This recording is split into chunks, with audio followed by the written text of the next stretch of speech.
Olá pessoal, bom, estou aqui e fui desafiado pela Natália, minha esposa, a compartilhar a palavra de Deus com os irmãos. E eu queria compartilhar uma palavra que tem tocado no meu coração, que Deus tem falado, que está no livro de Jó. Né? Em Jó 1, versículo 6, diz que no dia em que os filhos de Deus vieram apresentar-se perante o Senhor, veio também Satanás entre eles. Então perguntou o Senhor a Satanás: de onde vens? Satanás respondeu ao Senhor e disse: de rodear a terra e passear por ela. Perguntou ainda o Senhor a Satanás: observaste o meu servo Jó? Porque ninguém há na terra semelhante a ele, homem íntegro e reto, temente a Deus e que se desvia do mal. Então respondeu Satanás ao Senhor: porventura Jodebalde teme a Deus? Acaso não o cercaste? Concede a ele, a sua casa e a tudo quanto tem, a obra de suas mãos abençoaste, e os seus bens se multiplicaram na terra.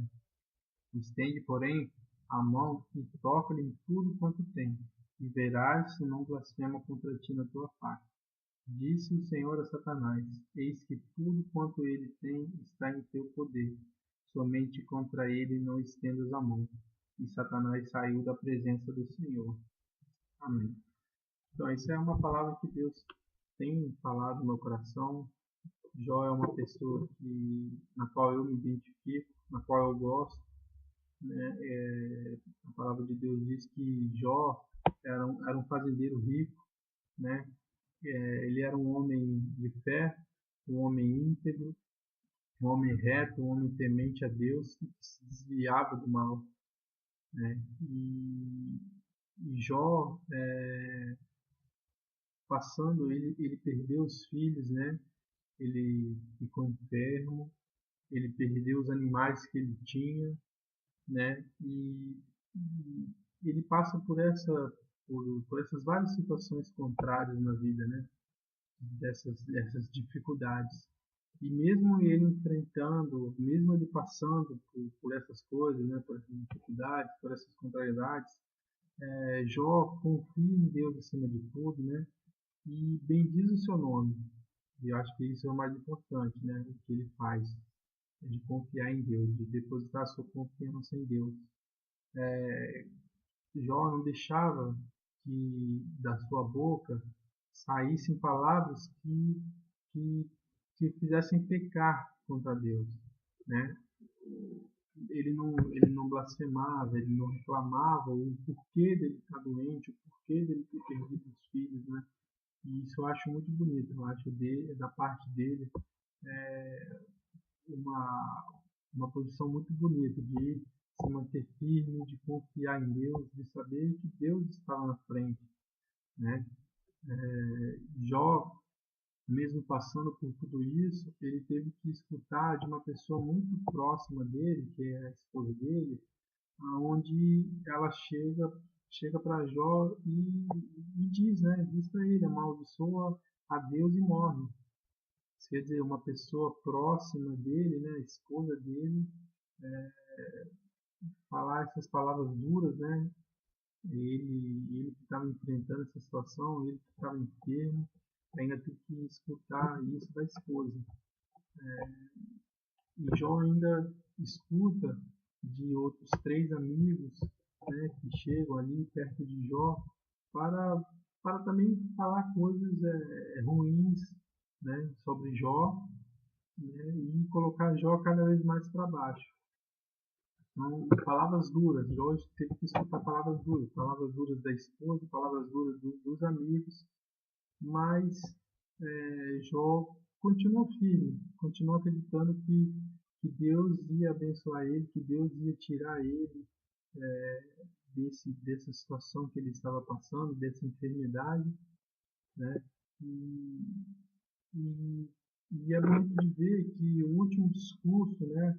A última palavra no livro de Jó é a palavra de Deus, né? Onde, onde Deus fala com Jó através de um redemoinho, né? Deus rompe aquele silêncio, né? Aquele afastamento que tinha, né, aquele silêncio que havia entre Deus e Jó, que esse silêncio que estava guardado e do qual Jó muitas vezes, às vezes se queixava desse silêncio que Deus estava fazendo, né?